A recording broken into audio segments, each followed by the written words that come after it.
Dan untuk mengetahui informasi terkini, kita sapa jurnalis Kompas TV, Abel Insani yang ada di TKP.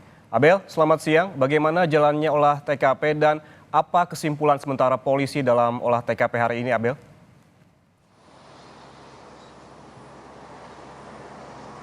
Ya, selamat siang Ian dan juga saudara. Untuk olah TKP sudah rampung tadi pada jam 9 pagi waktu Indonesia Barat. Memang dilakukan hanya 1 jam begitu ya, dari mulai pukul 8 hingga pukul 9 waktu Indonesia Barat. Tentu ini belum bisa disimpulkan tadi kalau menurut dari polisi Ian dan juga saudara, karena polisi tadi mengatakan bahwa olah TKP ini merupakan langkah awal untuk melihat atau mencari tahu penyebab atau faktor dari kecelakaan beruntun yang terjadi di kilometer 60, maksud saya kilometer 92 Tol Cipularang. Nah, memang untuk saat ini situasinya sudah normal. Artinya untuk jalur dari Bandung menuju ke Jakarta ini sudah dibuka kembali dan sudah terlihat kendaraan baik pribadi ataupun juga kendaraan muatan berat ini juga sudah mulai ada di jalur KM 92 Tol Cipularang. Karena sebelumnya Ian dan juga saudara, untuk jalur dari Bandung menuju ke Jakarta ini kan ditutup pada saat olah TKP dan dialihkan terlebih dahulu ke Tol Cikamuning gitu ya. Tapi untuk saat ini sudah normal kembali dan saat ini sudah bisa digunakan. Nah, hasil dari olah TKP ini nanti akan menjadi salah satu yang bisa digunakan untuk pemeriksaan selanjutnya. Jadi akan ada tahap-tahap selanjutnya untuk mengetahui faktor atau penyebab dari kecelakaan beruntun tersebut.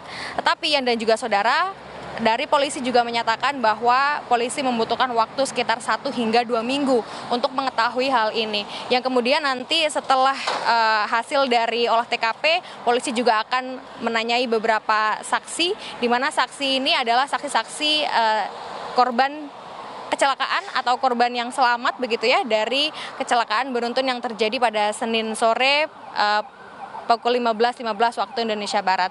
Nah, kalau tadi polisi juga sempat bilang, Ian dan juga saudara, untuk dugaan sementara yang menjadi penyebab dari kecelakaan ini adalah truk yang mengalami remblong begitu. Jadi truk kontainer dengan muatan kardus ini memang remblong begitu ya, karena kalau dilihat dari kontur Tol Cipularang di KM 92 ini memang ada jalur naik turun begitu ya. Kalau dari arah Bandung menuju ke Jakarta ini memang jalurnya turun, tapi kalau dari Jakarta menuju ke Bandung ini jalurnya naik.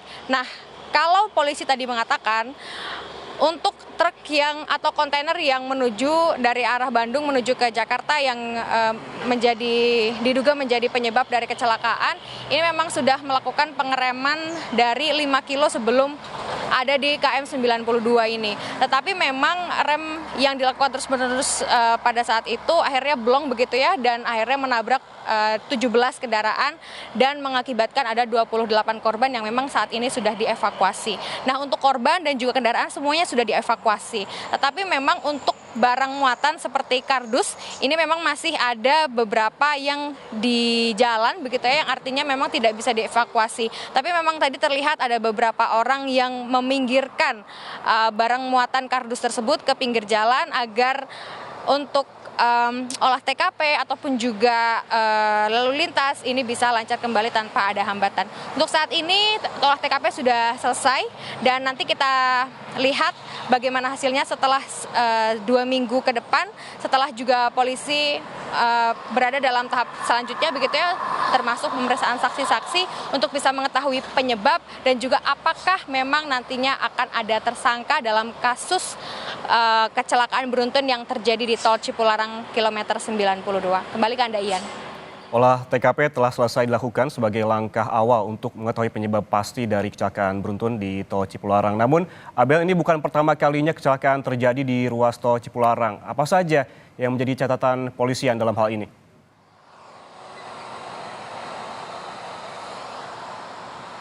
Iya.